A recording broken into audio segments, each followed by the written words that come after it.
Il s'est érigé en défenseur des libertés, mais Julian Assange est rapidement devenu la bête noire de Washington, un hacker redouté de nombreux gouvernements.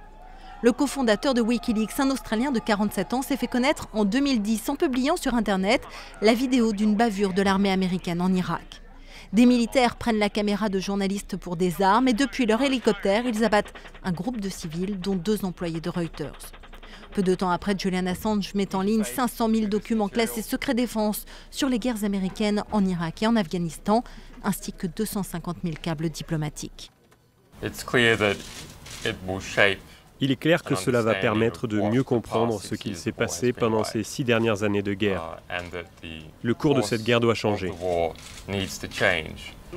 Les publications font l'effet d'une bombe et irritent Washington au plus haut point.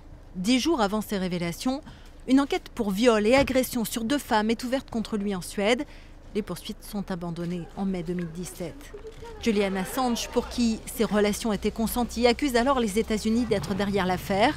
De peur d'y être extradé et jugé, il se réfugie en 2012 à l'ambassade de l'Équateur à Londres.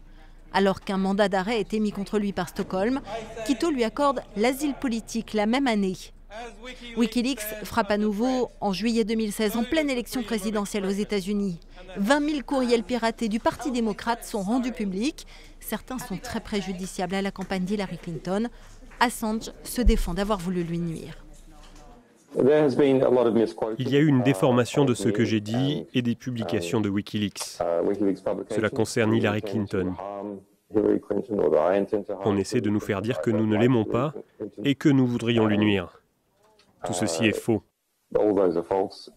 En décembre 2017, Quito lui accorde la nationalité équatorienne, mais Julian Assange n'a jamais pu obtenir le statut diplomatique qui lui aurait permis de quitter l'ambassade sans être arrêté.